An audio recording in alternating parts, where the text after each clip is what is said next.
Video going. Check hairs in the video. 1, 2, A minor.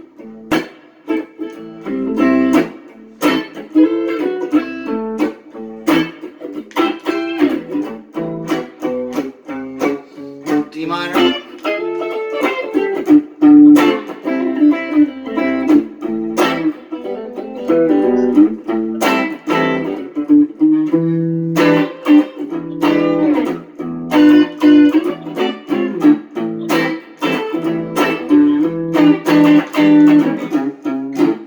Okay, so there's a backup. Now here's my plain old, boring pentatonic. That's first position, right?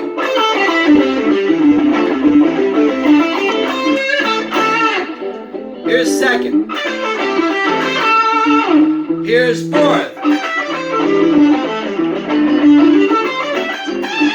It goes back up to first.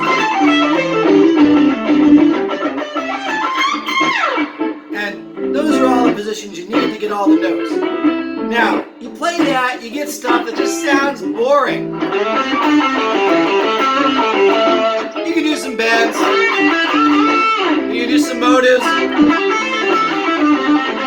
And that's kind of cool, technically interesting.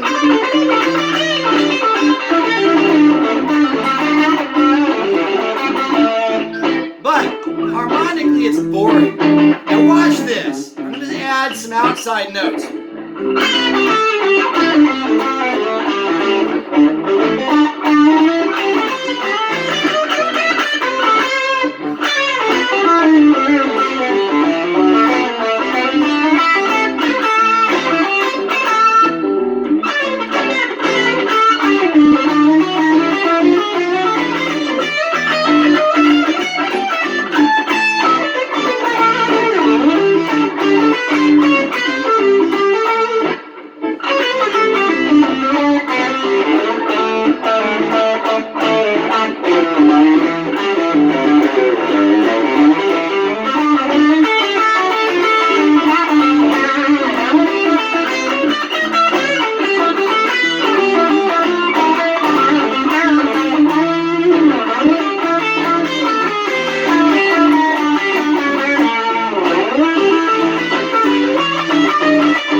A lot cooler, right?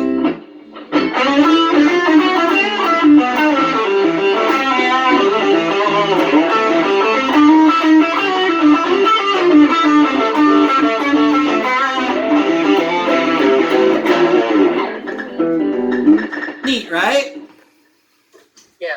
So what we want to do is talk about a couple techniques that'll make those scales really come to life and have a whole bunch of awesome little harmonic edges and pockets that sound cool. It just really make people go, what was that? There's a lot of stuff in there that I just played that, just kind of winging a bunch of stuff on the pentatonic scale. And I was not doing anything else except one pentatonic, one key. That's it. Cool? So what we're going to try and do is cover all those little techniques. The idea is that we're playing outside the scale. So we're playing notes that aren't in the pentatonic scale, and that's how you get that interest. And learning how to do specific things with those outside notes so they, so they sound good is what we're trying to do. And you don't have to rely on creative inspiration. You have to rely on just practicing these things and learning how to pull them off and learning how to get them in your fingers so that they are smooth and so that you know what they're going to sound like. You know how to stick them in a line. Okay? So first thing. Let me turn down a tiny bit. The first thing is what I'm just going to call a slide down. So you're going to take each of the notes in the scale and slide down a fret. So if we have this scale, A5, A5, 7, 5, 7, 5, 7, 5, A5. First thing you learn, first day you ever learn how to play scales on the guitar and how to do jam. Take this, each note, and move it down a fret.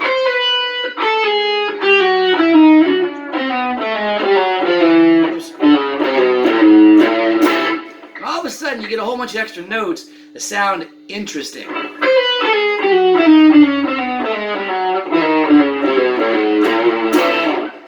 Sounds like another scale.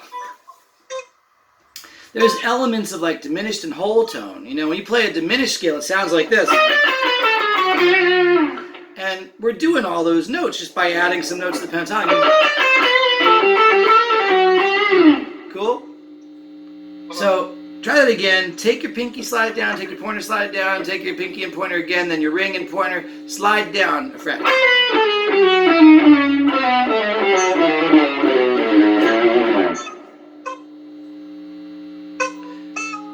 Yeah, you got it. Make sense? You got it. Now look, you can also slide up, but the slide ups tend to need to connect a little better. So like if I'm doing this, or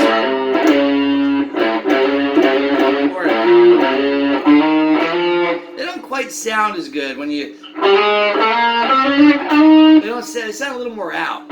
So what you tend to do when you're playing a slide up is go to the next string up. So if I do that on the third string, like say I do this, I want to end on the second string after that. Make sense? Or does that make sense? Slide up on the third string. Try and take your 7, slide it up to 8, but then go back to the second string, 5 and 8, and play that afterwards. Cool? Yeah, slide the 7 up. Then 5 and 8. On the next string, 5 and 8. Cool? Okay, now if you do it on the second and first string, like if I slide up the 8 on the second string, then you want to go on to the first string. Cool? Makes sense?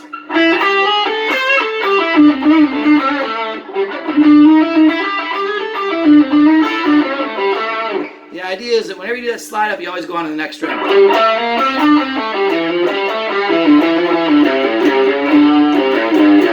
If I do this, then I go to here.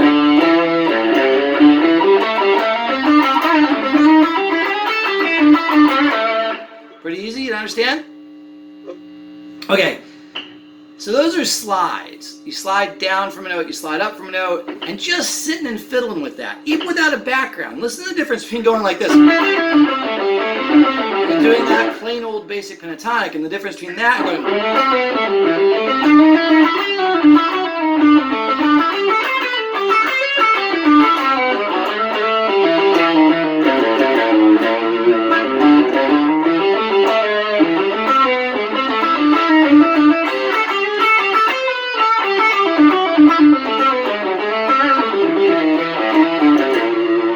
just slides out. Cool, right? Okay.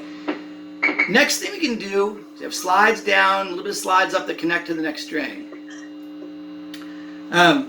Next thing we can do is called an enclosure. It's a really specific move. So for every note, like I have an 8 and a 5 and an 8 and 5 and a 7 and 5, if I take any one of those notes, I'm going to play it with my middle finger. Like say I take this 5. I'm going to take the note above it, play with the middle finger, take the note above it, which is 6, take the note below it, which is 4, and then play the note. So 6, 4, and then 5. Starting with 5, you do the note above it, below it, and then to it. So you get a really dissonant kind of sound there, but give it a shot. Well, I'm on the first string, so 6, 4, and then 5. Using ring and then pointer and then middle. 6, then 4, then 5. Yeah. Now if we did it on 8, it would be 9 and 7 and 8. Cool? So it would be... Cool? So if I played that whole scale with enclosures, it would sound like this.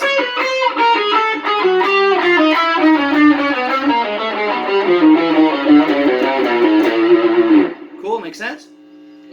Now, these are really dissonant sounds. These are really out sounds. So like if you're trying to play this note and you play the one above it, you get these. And if you play this, you play the one below it, together you get those sounds, really dissonant sounds. So what we're going to do is always when you do an enclosure is play the enclosure and then go to somewhere else in the scale. So say I play the enclosure on the second string on the 5th fret. I'm going to want to go down after that enclosure and just play some more of the scale. Cool, try that. Do the enclosure on the second string and then play the scale 7, 5, 7, 5, 7, 5 as you go down. Cool? And then walk down. play some more of the scale. Or walk up and play some more of the scale up, like this. Makes sense? I just walked up the scale. Cool? So you should be doing 6, 4, and then 5 on the second string, which is an enclosure around the 5, and then I'm walking up to 8 on the second, then 5 on the first, and 8 on the first. Does that make sense? And then 8 on the second. No, just play the notes after that, because what we want to do now is get more of the scale sound, more of the not dissonant scale sound in your ear. So all you hear is a neat little turn on that scale note. Cool? Try it on the 3rd string 7th fret. Do your enclosure there. So if you're on the 7th fret in the scale, put your middle finger there, get an 8 and 6 in the 7, then walk back. So you do the enclosure and then you just play some more notes in the scale. Doesn't matter which ones you do, just get away from that enclosure and play some more consonant notes. So we're trying to do the 3rd string here. 8, 6, 7 on the 3rd string. Then play some more notes. Make sense? And then play down the scale or up the scale. So you can do that and move up too. Make sense? You can do it anywhere. Just make sure, here's my 7 on the 4th string, and as long as I go back into the scale, it's going to clean up that dissonance. Cool, there was... Cool, right? Do it anywhere.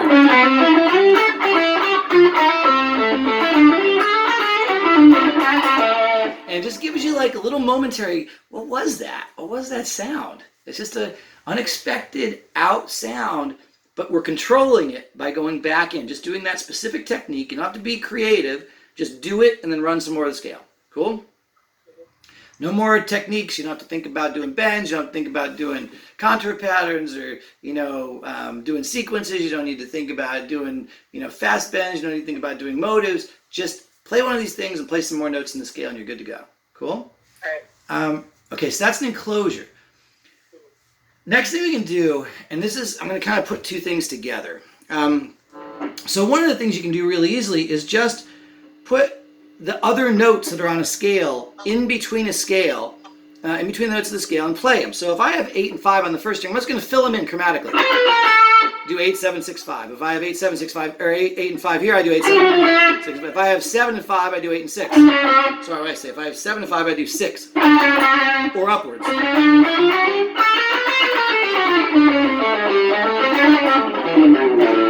Make sense? Just filling in the notes. Cool? So like on the second string, I might get 8, 7, 6, 5. Try that. Or backwards. Yeah. Yeah, now watch. We can do that. You can play along and you just fill in the notes. And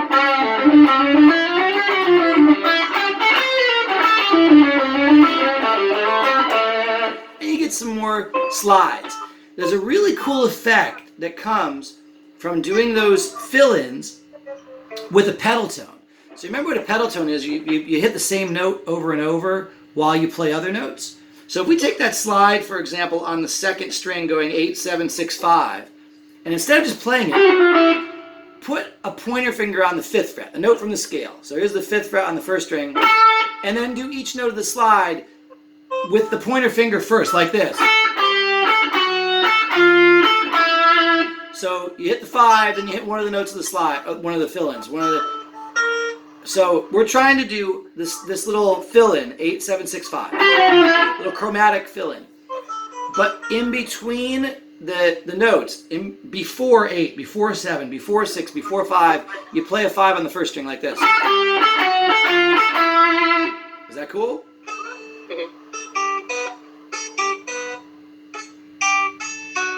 You got it. Beautiful. Okay, now you can do any note in the scale like that. Try the 5 on the second string, and let's do a little fill-in on the first string, 5, 6, 7, 8. So we're going to do these notes. just filling in those pentatonic notes and doing the 5 on the second string before every note.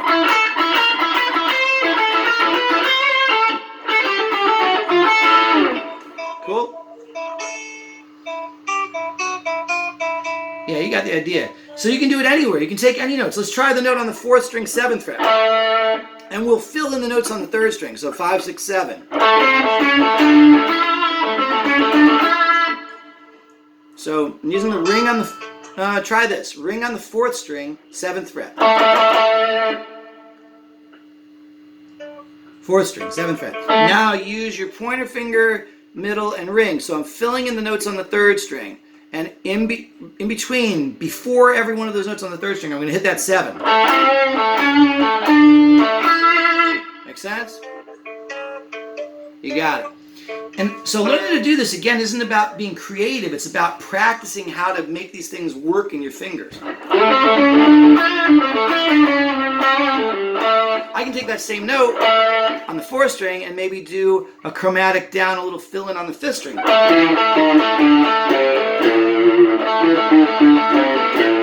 Is that cool?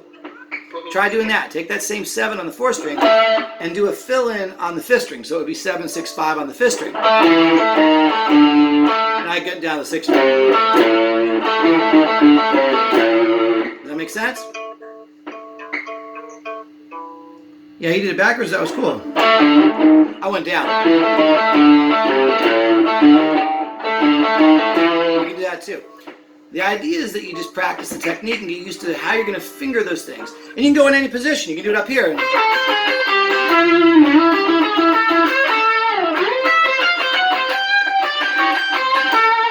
Get the idea? Up here, maybe you hold your pinky and you do the 3rd string, or 2nd string.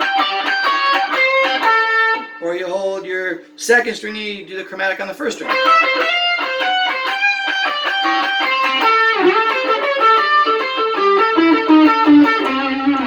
Cool, right? They sound neat. They sound out, but they're still based in the pentatonic scale. The really nice thing about this is whenever you get a little too out, you just start playing the scale again. What you're always trying to do is make that scale sound interesting, where all of a sudden now you got a way to make it sound super interesting. What you really want to try and do is get back into the scale and not do too much of it that you just, if you do like, enclosures everywhere, you start sounding like this. Just all like wrong notes. And in fact, enclosures have more wrong notes than, right notes. And more notes that are out of the scale than in the scale, because we're doing one above, one below, and then we're doing one scale. So if you do a lot of those, they're going to sound really dissonant and wrong. It's going to sound like you're kind of lost. So what you want to do is toss one in so it changes the ear, makes the ear go, what was that? It's not something that it was expecting in your key.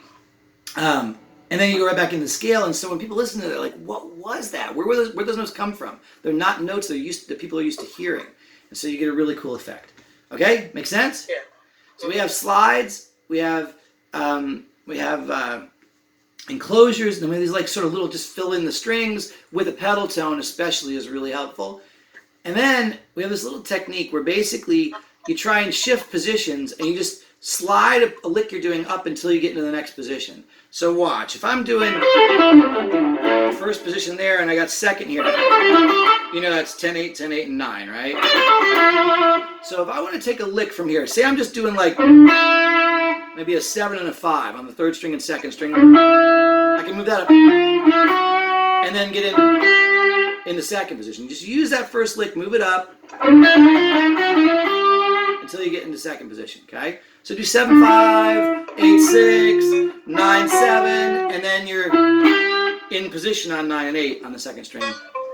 So I'm doing 7 on the 3rd string and 5 on the 2nd string. Then I'm sliding that up until I get to the 8 and the 9 and the 8 on the 2nd and 3rd string, or 3rd and 2nd string. Now slide it up. So 7 and 5, move it up to 8 and 6, move that up to 9 and 7, and then get into your 2nd position, 9 and 8. Does that make sense or not? Mm-hmm.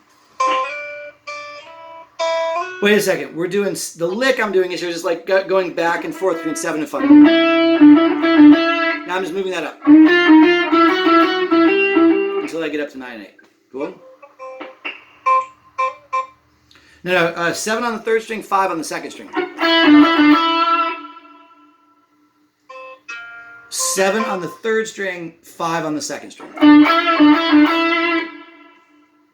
7 on the third string with your ring finger, 5 on the second string with your pointer.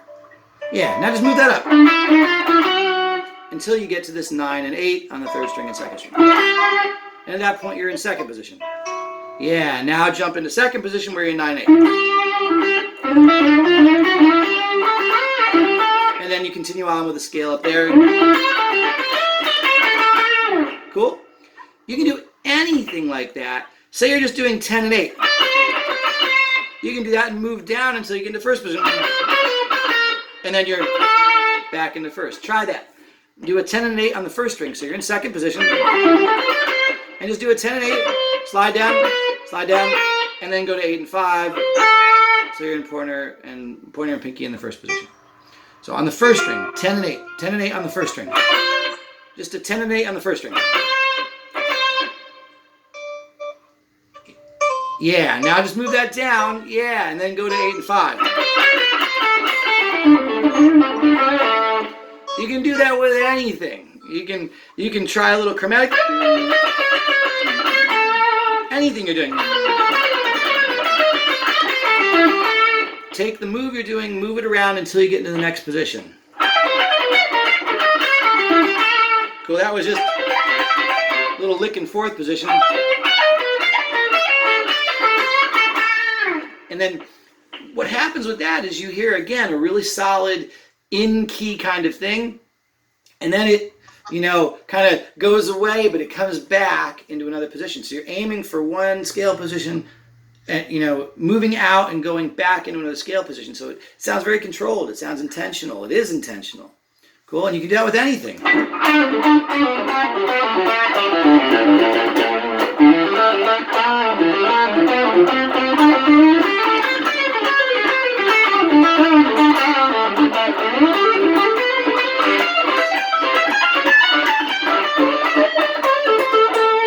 Really, really cool effect, right? Okay, so we got, what is that? 4 things. We got slides.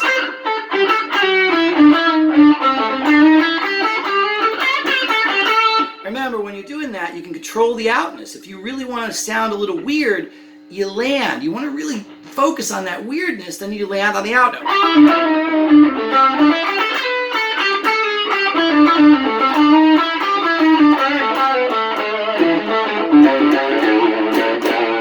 Cool? Make sense? And that's I'm not even playing with chords here. I'm not even playing over chords. I'm just playing one stupid pentatonic scale, and you get all these interesting sounds.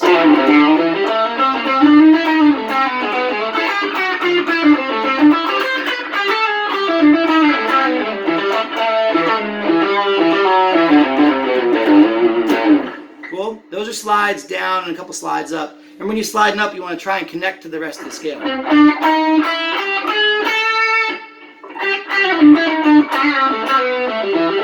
Then we had the enclosures, which were like this. Do the enclosure, run some more scales. You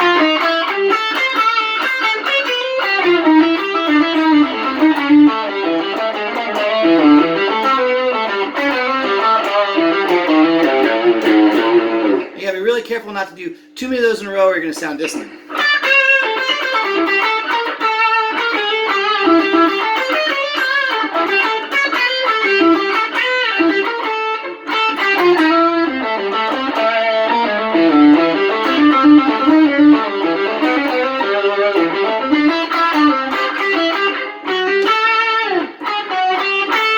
Get the idea? Those are enclosures. Do them everywhere.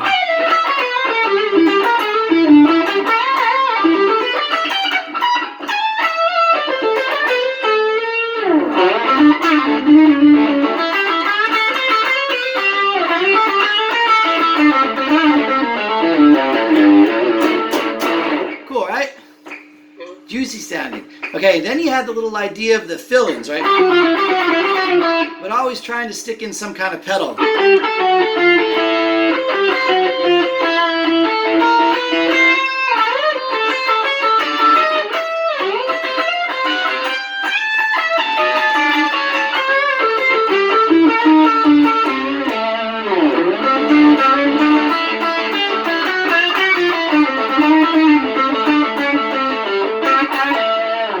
always putting a pedal tone in somewhere in the scale.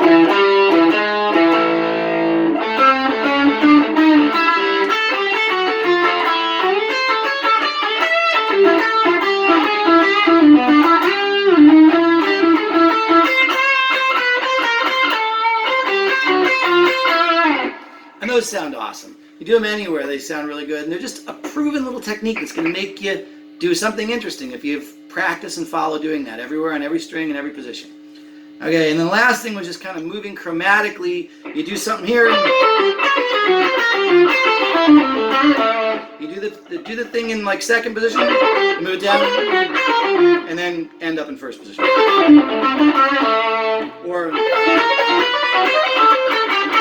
yeah, one lick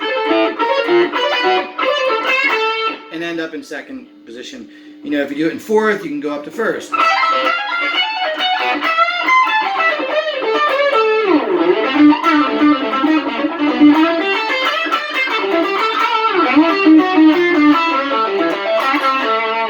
All cool, right?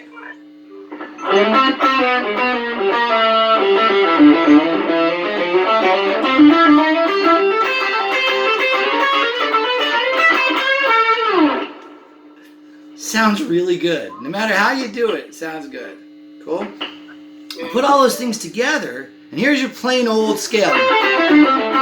Everybody's always wondering what to do with. You know, you're trying to do something interesting with that. You do all these rolls.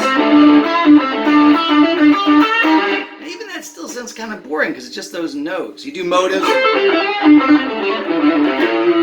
That sounds a little boring. It ends up being all the same notes. The way you get some color and the easiest way to get, you know, some really out-sounding sounds is to play those out notes. But you use these techniques because they make you practice them in a way that sounds musical.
So you can do that anywhere in any scale. And remember, we can always put those scales over individual chords. I didn't even have a chord progression going there. And there's all sorts of things that catch the ear that are interesting.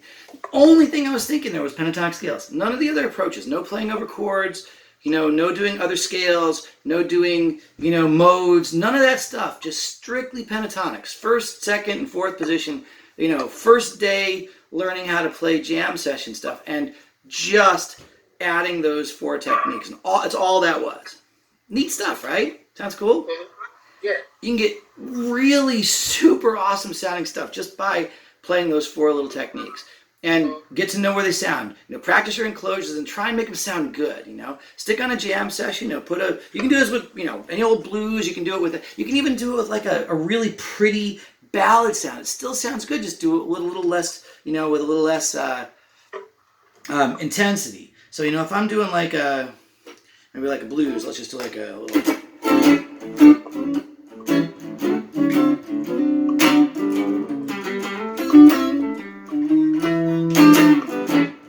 So I can do that same kind of thing.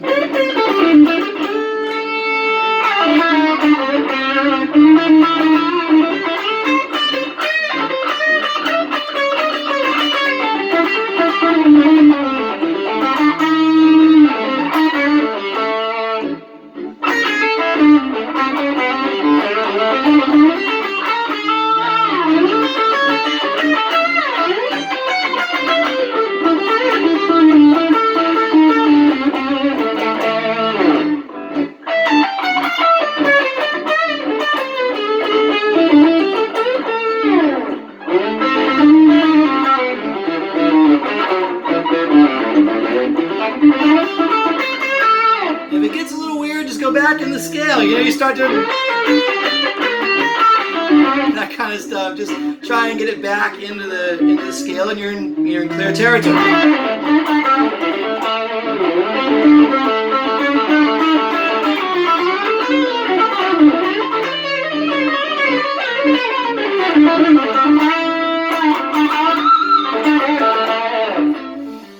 So another, any other sort of thing, even if you're doing something pretty, like say you're doing like a. I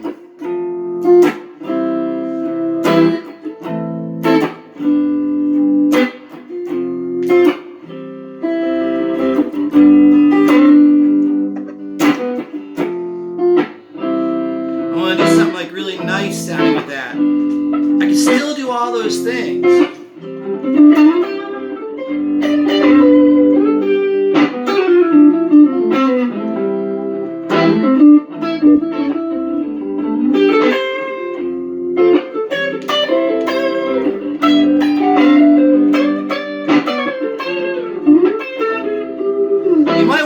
Not do so much of, that kind of thing, not do so much chromatic, but these nice little,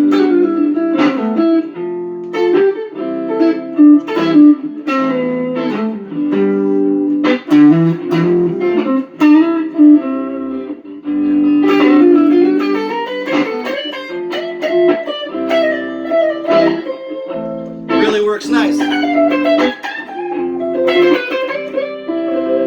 The enclosures are going to sound a little bit off here. That's a little too much, but you do just a little bit of it. There was a little enclosure. Just a little tiny bit.